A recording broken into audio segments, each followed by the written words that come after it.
Once upon a midnight dreary, while I pondered, weak and weary, over many a quaint and curious volume of forgotten lore. Have to highlight forgotten lore. The works of Edgar Allan Poe almost themselves fall into that broad category. In my own initiation to horror literature, I remember my mother encouraging me to read his short stories, even though they were in language from a different century, words I would not have understood, twists of phrase that would have confounded me. Then I began memorizing his work. That 8th grade speech class, I learned The Raven by heart. I committed The Bells to memory. And my dramatic interpretation of The Telltale Heart, rendered in an almost Dwight Fry Renfield insanity while pretending to be wrapped in a straitjacket. I actually wore a white long-sleeve shirt backwards for effect. That one got me an A+ in that same class. It probably also got me the role of Egbert von Horn, boo, in Curse You, Jack Dalton, first play I ever did. Anyway, being totally disconnected from American education these decades later, I don't know if school kids are still being taught about the 19th century wonder that was the horror and mystery literature that was the work of the alcoholic, opiate-addicted Mr. Poe. If they are not, it's a pity, and not having learned about him in middle or high school means that a whole generation, or two, may look at the series The Fall of the House of Usher with somewhat glazed eyes. Now, the creator of this series, Mike Flanagan, the same guy who brought us The Haunting of Hill House and the other at Bly Manor, does not bring us a straightforward retelling of the Poe story of the same name, just as he did not in the Haunting series. The original material simply serves as source material, a kind of well from which he could draw characters, relationships, audience, backstories, and structures. He nods left and right to snippets of text while weaving them into his very own, sometimes unoriginal story. So we won't be sitting in an oppressive, gothic, dark mansion watching the final decline of a madman whose error in prematurely entombing his twin sister comes back to haunt him and splits the stone building to fall and rubble into a dark, dank pond surrounded by dead trees, illuminated by a blood-red moon and whisked into its fury by what is obviously a tornado. Though a tornado in Boston? I guess so. Though after Poe's death there was a pretty brutal one in 1851, and other remarkable tornadoes earlier. Go figure. I always thought that they were more common in the Great Plains.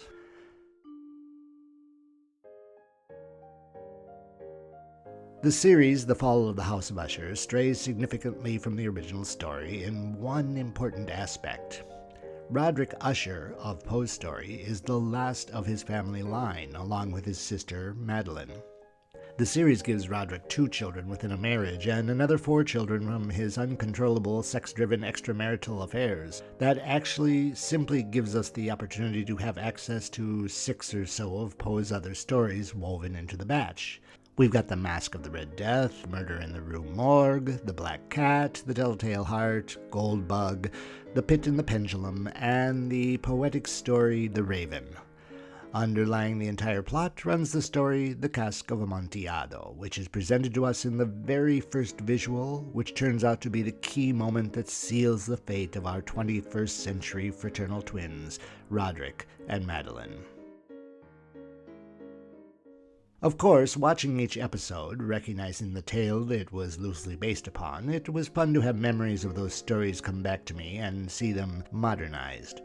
It was also inspiring to see how the series presented the entire chosen collection as almost a body of work rather than a simple collection of short stories. Represented are tales of Gothic terror, representing the psychological breakdown of the human mind, as well as early American detective stories, which in their original versions demonstrated the power of the reasoning mind. And then there is the revenge tale. Someone is wronged and tries to, perhaps succeeds in, getting back at the wrongdoer. Now, I'm not always very good at recognizing actors that I probably should recognize. Hang on, I'm going to ask someone who has better recognition of faces about one of them. Oye, que tú reconocías que hacía el papel del abogado en la serie. Vale. Well, yeah. He says he knew from the outset that the lawyer was played by Mark Hamill, and just about anyone would recognize Elliot from E.T. These two actors did shine a bit, but only a bit for me, as the entire cast was totally capable of handling the odd parts they were asked to play. I try to judge a film or a series first from my connection with the characters. I did find some connection with Roderick as a young man, though as his true character began to shine through, I questioned that very connection. In general, though, I think it was only he and the first Usher offspring to die that I could muster any empathy for. So, with that lack of rooting for, or even intensely disliking any character, the series didn't do that much for me. I felt that I was watching a string of caricatures. Now, this could stem from not being able to feel much sympathy for an incredibly rich family that produced a series of self-centered, narcissistic people. Only two of them had meaningful relationships with another human, and curiously, one was a gay relationship and the other a lesbian relationship. And both of those were pretty one-sided. It was the normal soulmate who carried the task of maintaining the connection. The ambition and expectation of excess of the Ushers just seemed to overwhelm any human behavior from them. I might have felt a bit of connection with Roderick's second wife, an Irish gal he met at hospital, whose only attraction seemed to be that the massive dosage of opiates that she took didn't seem to faze her at all. Those opiates produced by Roderick's pharma company, a nod to Poe and his environment, and his stories, as well as a nod to an America that seems to be floating through its own clouded understanding of the reality that it has made for itself. That Irish gal seems to be the only one to have a dramatic action moment. She is redeemed. Or better put, she redeems herself. Another reason I might not have been able to connect with anyone may have been the actual structure of the season. The basic structure is a back and forth between the 1970s and present day. The flashbacks do give us a bit of backstory, though they mainly just give hints and pose more questions for us, all of which will be duly answered. This isn't lost. Everyone isn't dead yet. But everyone dies. We don't really get much of a chance to know who any of the characters are because they all die, one after another. You can kind of guess which one of the six is going to die this week, but it happens in a way that the death isn't dealt with until next week. And it seems to be the death, not the life, of each of these characters that drives the plot forward. So, not a lot of character development is available. Each one gets his or her episode, and we move on to the next. I also didn't care much for the added character that seems to be pulling all the strings. She's outside of Poe's universe. A kind of almost cheap reuse of the deal with the devil underlies the fate of the Usher family. I think it would have been much more interesting had the creator of the series worked with the actual demon mentioned in the Poe story, a demon that tended to doom its victims by amplifying and rewarding the sin of sloth. There is no sloth beyond the kids all getting millions of dollars from daddy to follow their far-fetched entrepreneurial dreams. From a sex disco to a healthy lifestyle cult, from a potentially life-saving medical device to a video game empire, all of the Ushers have ambition despite not having to pay for what they have directly. And the demon we are given in the series, while a useful gimmick and well played by the actress, just seemed to lower the bar of expectations, an easy device to tie things together. My final beef with the series is how it ends.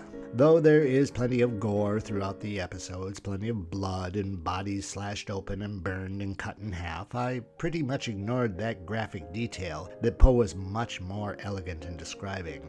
Poe would give us the horror through letting us understand how the beholder might react to seeing it.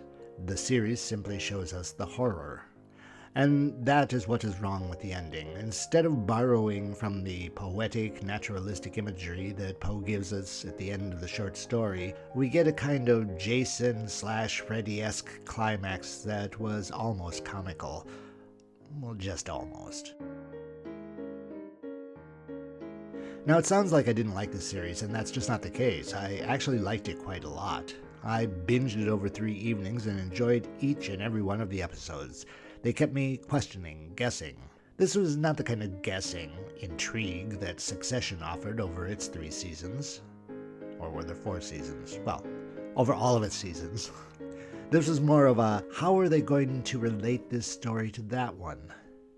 And I personally think that that was accomplished. Over-accomplished, perhaps, but no end was left loose.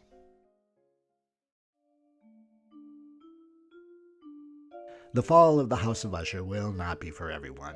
A lot of the literary illusion will be lost on most viewers, even for those of us who have read, reread, even memorized Poe's work. The references and cross-references made are not at all subtle and aren't always representative of their origins. All characters are named from Poe's work, but not all of those names tie back to their namesakes. Hard to make 19th century literature meaningful to a 21st century audience completely. The scares are not as elegant as those given in The Haunting of Hill House, and the unraveling of the story certainly does not match the masterful work in that same earlier series. You'll probably guess the details of the ending long before it is given to you. However, there are many other, more human mysteries resolved throughout that will probably help you forgive many of the shortcomings I felt the series presented. I recommend the series, but if you're not caught up by the end of the 2nd episode, you might be disappointed by the remaining 6. For me, it was a worthy tip of the hat to Edgar by Flanagan, and I doubt anyone could have done a better job finishing that hat and then tipping it. After seeing The Haunting of Hill House, I went and read Shirley Jackson's original novel. I bothered to read the original The Fall of the House of Usher again before writing this episode up. I'll probably go back and read the other Poe stories as well, since I haven't touched them since high school, since almost half a century has passed since I skimmed over Poe's literary illusions. I might just understand what he was getting at a little better. For that, at least, I am very glad I binged The Fall of the House of Usher. I hope that you'll like it if you decide to give it a chance. Cheers! You're listening to Radio Revel. Listen, like, subscribe, and share.